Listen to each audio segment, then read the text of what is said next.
now, y'all. That's what we're doing. Ceasefire now. Let's get it popping. The polls are open today. The polls are open tomorrow. Make sure you get out the vote. We're going to let them know how strong and powerful and mighty we are.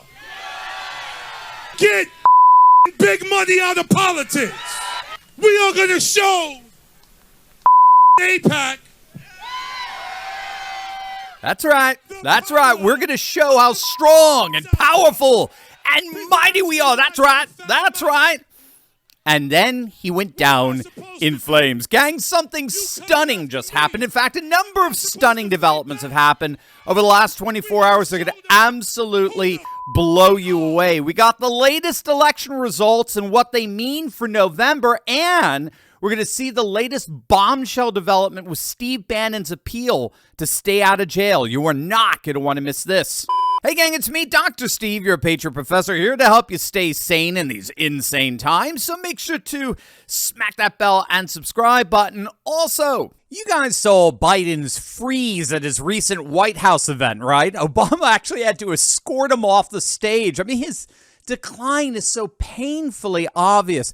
This event is sparking debate, which is why I'm grateful for today's sponsor, Ground News. Ground News is an app and website that gathers news from across the political spectrum in one place, saving me time sifting through sources.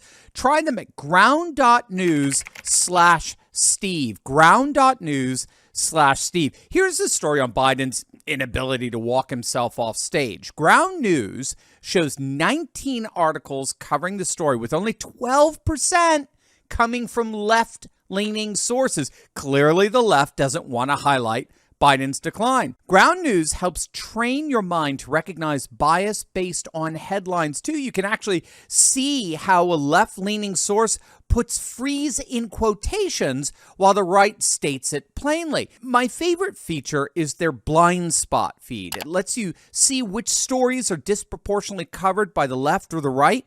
I can't imagine why liberals wouldn't want their base knowing Trump is nearly 20 points ahead of Biden in an Iowa poll. With the election coming up, I highly recommend Ground News. Go to ground.news/Steve. Again, that's ground.news/Steve, or just simply click on that link below or scan the QR code on the screen. Use my link for 40% off the Vantage plan that I use for unlimited access to all their features. Ground News is doing important work, and I hope you'll check them out. The last 24 hours have been absolutely huge in terms of breaking news developments. Perhaps the biggest news from last night: fire alarm puller extraordinaire Jamal Bowman ironically went down in flames. He was beaten by his Democrat challenger George Latimer in a blowout in their New York primary. Here's a cover from this morning's New York Post. This is wonderful. Firing squad. Anti-Israel Jamal Bowman of AOC's Progressive Caucus gets kicked out of Congress. Stunningly, and I mean that stunningly, Bronx voters put this back in office with 80% of the vote.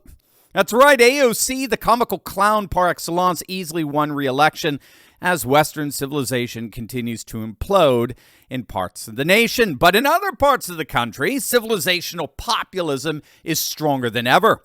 Lauren Boebert, who moved from the 3rd Congressional District in Colorado, where she had a major scare in 2022, she came within just a hair of losing that. She moved from the 3rd Congressional District to the 4th in Colorado on the eastern side of the state, and she won handily. Even MSNBC was calling it an emphatic victory for Laura Boebert. And something even bigger happened in Colorado's 4th District last night. Former Parker Mayor Greg Lopez, who's widely touted by the legacy media as a 2020 election denier, he won the Republican nomination for Colorado's 4th Congressional District special election to finish what's left over from the ultra-never-Trumper Ken Buck's term. Now, if you don't know, Ken Buck is one of those scumbag rhinos who abruptly announced his retirement so as to deliberately jeopardize the Republicans' majority in the House. He took his never-Trumper ball and he went home. And so this former mayor, Greg Lopez, ran to finish out his term. And the Democrats thought they had a chance on this one. It was a vacated seat. It was a district that had voted for a never-Trumper, Ken Buck. And so they thought they had a shot at this last night. So keep in mind, this was not a primary. This was an actual election between a Republican and a Democrat. and a Republican MAGA election denier to boot. Take a look at these numbers. The Republican crushed it. He won with almost 60% of the vote. Now, here's the key. Here are what some election analysts are noticing here. Trump won this 4th congressional district back in 2020 by 18 points. Lopez just won that district by over 23 points. That's a 5-point shift to the Trumpian MAGA candidate from 2020. Now, if that's indicative of the electorate as a whole, and that's what we seem to be seeing, I'll show you that in a second. But if that's indicative of the electorate as a whole, since Colorado 4 tends to be a bit of a bellwether, that 5-point shift means that Trump would not only win the popular vote in November, he would easily win every single swing state out there. We're talking Arizona, Nevada, Georgia, Wisconsin, Michigan, Pennsylvania, possibly even New Hampshire, Virginia, and Minnesota. Even the left-wing outlets like Newsweek and Daily Kos are admitting this. They are admitting that Republicans are doing at least 0.4% better in their special elections than in 2020. Now, again, you got to get this. A 0.4 average advantage over 2020 means automatically we win Arizona and Georgia, and we're in earshot of winning Wisconsin. With just that advantage alone, it's pretty amazing stuff. But if Colorado 4 holds with a 5-point swing, we're talking landslide territory. And keep in mind, the cherry on top here is how this 5-point shift corroborates the latest poll from the Des Moines Register. Now, if you don't know, the Des Moines Register is considered by many pollsters to be the single most reliable polling outlet out there. They generally poll within the margin of error. They're amazing. Look at this, gang. In Iowa, which, keep in mind, was one of the bluest of blue states in the nation, they actually voted for Mike Dukakis back in '88. In Iowa, Trump now has a near 20-point lead over Biden.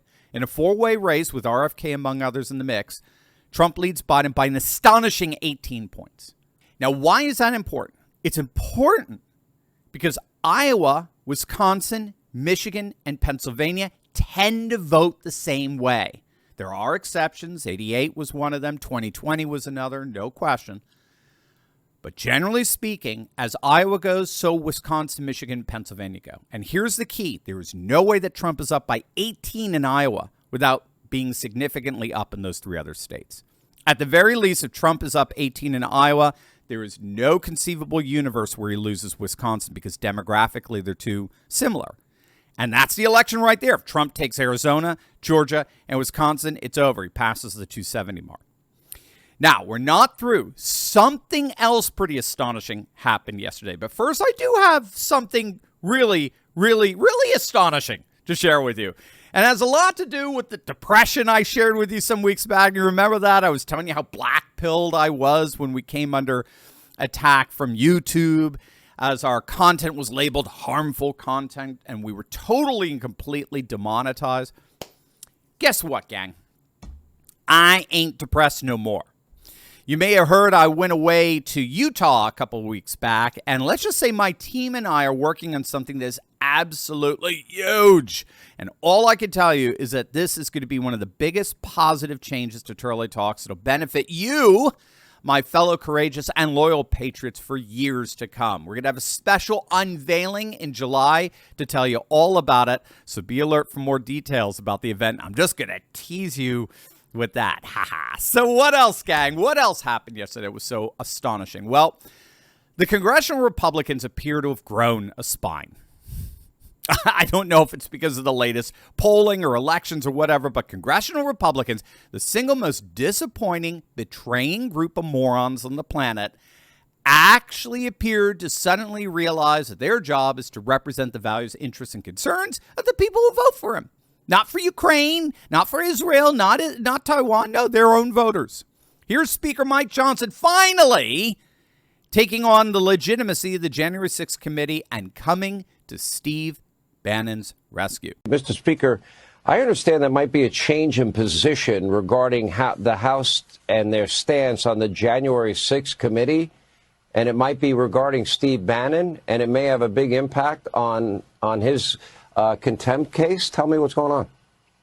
Yeah, we're working on filing an amicus brief in his appellate work there in his case, because The January 6th committee was, we think, wrongfully constituted. We think the work was tainted.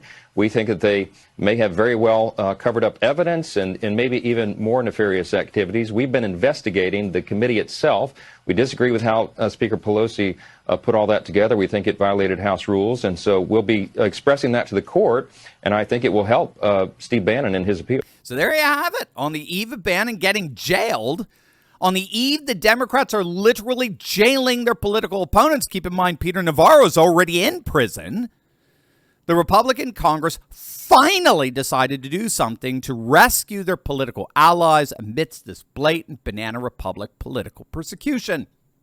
They will be filing an amicus brief on behalf of Bannon in his emergency appeal to the Supreme Court to stay out of prison. Also, we're getting reports now that as of last night, the Bipartisan Legal Advisory Group voted to confirm that the J6 committee was, in fact, illegitimate. Remember, Nancy Pelosi would not permit Republicans to select their own committee members, which congressional rules require for a committee. Instead, she cherry-picked from among those scumbag rhinos who voted to impeach Trump.